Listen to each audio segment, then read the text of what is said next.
The year is 2003. The PGA Tour is at the height of its dominance. Tiger Woods, Phil Mickelson, Hank Quaney launching drives past 330 yards. Courses stretching beyond 7,000 yards. Their green shaved to glass. Their rough set to 4 inches of punishment. It is not a world that welcomes outsiders. And yet, somewhere across the Mushroom Kingdom, 16 golfers had been swinging clubs for years. 16 characters, 16 different careers, one massive question. Could any of them survive the PGA Tour? The numbers don't lie. The 2003 PGA Tour average drive was 286.3 yards. Of the 48 events on that year's schedule, 32 played beyond 7,000 yards, averaging 7,215.7 yards per layout. Even the shorter tracks averaged 6,924.8 yards. In the Mushroom Kingdom, the standard players were hitting at 200 to 217 yards. It wasn't even a contest, but all 16 players were eliminated before a single ball was struck. The star players, however, those who had unlocked their full potential, were a different matter. Their drives ranged from 230 to 300 yards, the group average there being 265 yards, just outside the Tour's top 25 in driving distance. Not dominant, not disqualifying. The investigation was just the beginning. On paper, Petey Piranha and Bowser looked dangerous. Their drives matched the elite bombers of the Tour. Players like John Daly and Hank Quaney, who had built careers around raw, unfiltered distance. But the PGA Tour wasn't just a test of power. It was a test of precision. 4 inches of rough, lightning fast greens, hazard lines drawn, and surgical intent. The Tour was designed to punish every mistake, and Petey Piranha and Bowser make way too many of those mistakes. Their impact scores, their control ratings, against the Tour setup, the numbers collapse. One missed fairway becomes a bogey. One penalty drop becomes a double. One bad round in the rough becomes a miscut and a flight home. Drive for show, putt for dough. They could do the first part of that saying, but could never finish the second. Then there are players like Donkey Kong and Wario, two more heavy hitters, both producing massive slices at low trajectory. On Tour caliber greens under heavy crosswinds, low shots don't hold.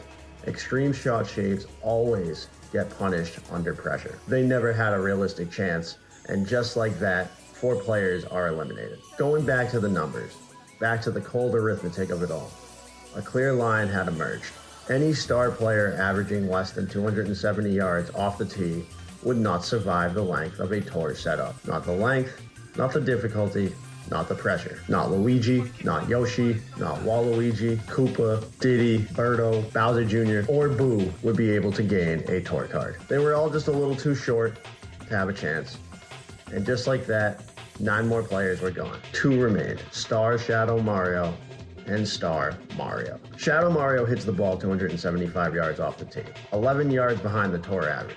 But in 2003, 11 yards was not a death sentence. Corey Pavin was averaging about 267 yards, and Fred Funk was averaging around 273 yards, and he was also a Tour winner that year. But Shadow Mario had something those bombers did not have, and that would be control. His natural cut, clean, predictable, repeatable swing allowed him to work the ball onto a Tour green softly enough to hold. His sweet spot was wide. His tendencies were consistent. Where Bowser and Petey found the rough, Shadow Mario would find the fairway. But the Tour had its answer for that too. On a 540-yard par 5, a 270-yard cut leaves 265 yards into the flag. While Tiger Woods and John Daly are hunting eagle putts, Shadow Mario is laying up. On 7,200-yard tracks like Torrey Pines or Cog Hill, the approach shots become long irons into firm greens, tightly guarding greens on nearly every par 4. And in a 15-mile-per-hour wind, the controlled fade will balloon. His driving distance will sadly drop from 275 to 245. Shadow Mario would have survived the PGA Tour. He would have made cuts,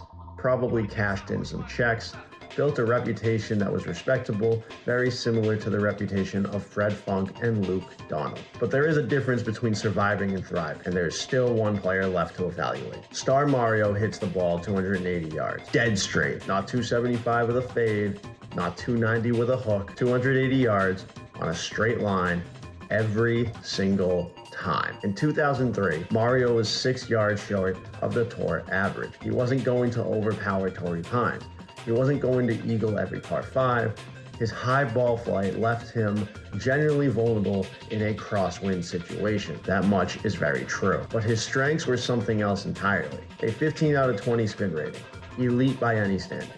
Combined with his high ball flight, he could stop long irons on rock-hard, lightning-fast greens, a skill almost no player in the field had. Where others were bouncing shots through the back or leaving them short, Mario was holding the green. And then there was a straight ball path. No wind drift, no rollout sacrifice, no adjustments for shot shaping under pressure on a 7,000-yard layout with a tight pin location. Predictable approach angles aren't a marginal advantage. They're everything. 5 yards separate Mario and Shadow Mario. But those 5 yards cleared fairway hazards, shortened approach shots, opened up different angles, and the dead straight path eliminated the catastrophic miss that haunts every player who shapes the ball. The case has been made. 16 characters entered. One earned the right to compete. Star Mario with 280 yards, dead straight aim, elite spin rating, is the only Mushroom Kingdom golfer built for the brutality of the 2030 PGA Tour. Not because he's the longest, not because he's the flashiest, but because in golf, as in most things that matter, consistency beats power. Precision beats spectacle. And Mario, it turns out, had both. The verdict is yours to decide in the comments below.